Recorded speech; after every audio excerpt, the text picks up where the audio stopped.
Graph of sine x हम किस तरीके से बना सकते हैं, तो उसके लिए चाहिए हमें वैल्यूज़।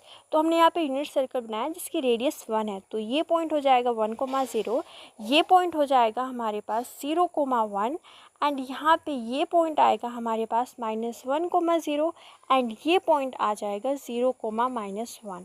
अब यहाँ पे जो फर्स्ट वैल्यू होती है वो कोस थीटा की वैल्यू होती है, सेकंड वैल्यू दिखाती है साइन थीटा की वैल्यू को। तो हमें साइन थीटा का ग्राफ बनाना है तो हम साइन थीटा की वैल्यूज़ लिखेंगे। तो यहाँ पे साइन 0 डिग्री क्या हो जाएगा, साइन 0 डिग्री आ जाएगा 0। यहाँ पे एंगल क्या होगा π/2, तो साइन π/2 की वैल्यू हम फाइंड आउट करेंगे एंड सेकंड कोऑर्डिनेट है 1, तो साइन π/2 आ गया 1। फिर इसके बाद में साइन पाई की वैल्यू निकालेंगे क्योंकि यहाँ पे एंगल है पाई, तो sine pi is equal to ये वैल्यू है 0। इसके बाद में हम निकालेंगे साइन 3π/2 की वैल्यू। सो साइन 3π/2 की वैल्यू यहाँ पे क्या हो जाएगी, -1 हो जाएगी। इसके बाद में हमें निकालनी है साइन 2π की वैल्यू। तो साइन 2π की वैल्यू क्या हो जाएगी हमारे पास 0, क्योंकि सेकंड कोऑर्डिनेट क्या है 0। अब यहाँ पे हमें नेगेटिव एंगल निकालना है, तो साइन 0 तो 0 है।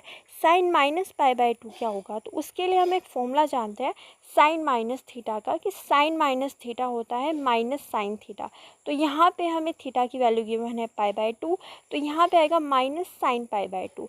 साइन π/2 क्या है 1, तो ये आएगा आंसर -1। फिर इसके बाद में हमें निकालना है साइन माइनस पाई, तो ये भी क्या होगा minus sine pi. Sine pi क्या है 0, तो ये भी क्या आ गया हमारे पास 0। इसके बाद में निकालनी है हमें साइन -3π/2 की वैल्यू, तो ये क्या होगी माइनस साइन 3π/2।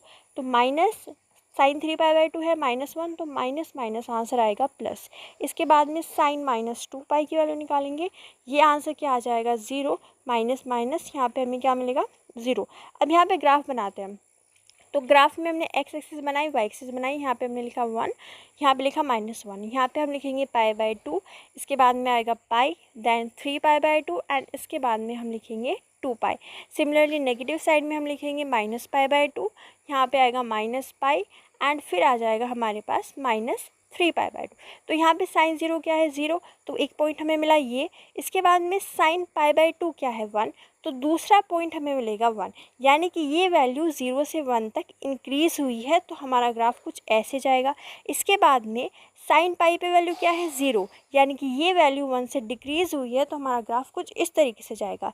साइन 3π/2 पे हमें वैल्यू मिलती है -1, यानी ये वैल्यू 0 से -1 तक डिक्रीज़ होती है। साइन 2π फिर से 0 मिलता है, यानी ये वैल्यू इंक्रीज़ होती है। सिमिलरली अगर हम इसमें निकालें तो साइन -π/2 क्या है -1, इसके बाद में साइन -पाई क्या है 0, तो यहाँ पे ग्राफ कुछ इस तरीके से जाएगा।